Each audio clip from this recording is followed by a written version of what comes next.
छत्तीसगढ़ के एक छोटे से गांव में मई का मेला लगा हुआ था। चारों ओर चहल पहल, भीड़, ढोल और दुकानों की आवाजें। लोग तरह तरह की चीजें खरीद रहे थे। तभी अचानक लाल रंग की साड़ी पहने एक अजनबी औरत मेले में आई। उसके आते ही ऐसा लगा मानो पूरा मेला उसी के इर्द गिर्द घूमने लगा हो। लोग उसकी ओर आकर्षित होते जा रहे थे, पर कुछ देर बाद वह अचानक भीड़ से गायब हो गई। इसी गांव का एक नौजवान था रतन। वह अपने घर लौट रहा था साइकिल पर। रास्ता सुनसान था, पास ही डूमर का पेड़ खड़ा था। तभी उसी लाल साड़ी वाली औरत ने झपट्टा मारा और उसकी साइकिल के सामने आ गिरी। रतन घबराया, पर इंसानियत के नाते उसे उठाया और पूछा, बहन चोट तो नहीं लगी? औरत ने थके स्वर में कहा, भैया मैं गंगापुर गांव की ओर जा रही थी, अचानक गिर पड़ी। क्या आप मुझे वहां छोड़ सकते हैं? रतन ने हामी भरी और अपनी साइकिल पर उसे बिठा लिया। लेकिन जैसे ही वे डूमर के पेड़ के पास पहुंचे, औरत ने रतन के कंधे पर हाथ रखा और अगले ही पल दोनों किसी अद्भुत महल के भीतर पहुंच गए। रतन सिहर उठा, ये हम कहाँ आ गए? औरत ने मुस्कुराकर कहा, डरो मत, अब तुम मेरे घर में हो। मेरी अनुमति के बिना कोई यहाँ से बाहर नहीं जा सकता। रतन को एहसास हुआ कि वह फंस चुका है, लेकिन औरत ने समझाया,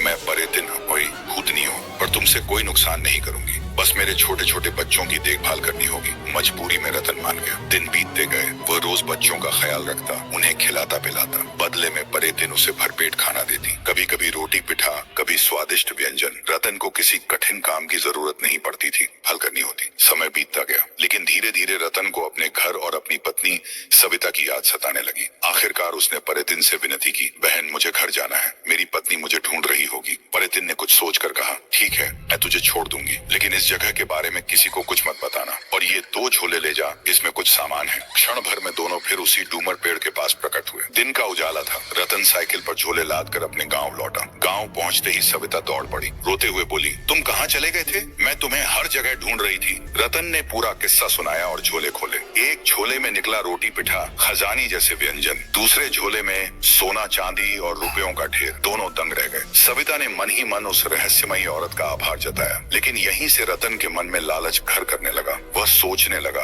अगर मैं दोबारा जाऊं और उससे और खजाना लूं, तो गांव का सबसे अमीर आदमी बन जाऊं। उसने अपने एक मित्र रामलाल को सारी बात बताई। रामलाल तांत्रिक विद्या सीख रहा था। उसने कहा, चलो आज रात चलते हैं, मैं मंत्र पढ़ूंगा और उस परितिन को वश में कर लेंगे, फिर उससे ढेरों सोना चांदी मांग लेंगे। आधी रात अब दोनों डूमर पेड़ के पास पहुंचे। तंत्र मंत्र की तैयारी शुरू हुई, लेकिन तभी परितिन अपने विकराल रूप में प्रकट हुई। आग जैसी आंखें, खूंखार चेहरा और हवा में गूंजती आवाज। लालची मनुष्य, मैंने तुझे घर पहुंचाया, सोना चांदी दिया, फिर भी तूने लालच किया और मेरे ठिकाने का भेद खोल दिया। अब तेरा अंत निश्चित है। रतन और रामलाल कांपने लगे। रामलाल मंत्र भूल गया। परितिन ने रतन को हवा में उठा लिया। उसकी चीख चारों ओर गूंज उठी, पर किसी ने नहीं सुनी। अगली सुबह गांव वालों ने सुना कि रतन अब कभी लौट कर नहीं आएगा। डूमर पेड़ आज भी उसी जगह खड़ा है। लोग कहते हैं रात को वहां से गुजरते समय किसी को भी एक लाल साड़ी पहने औरत दिखाई देती है।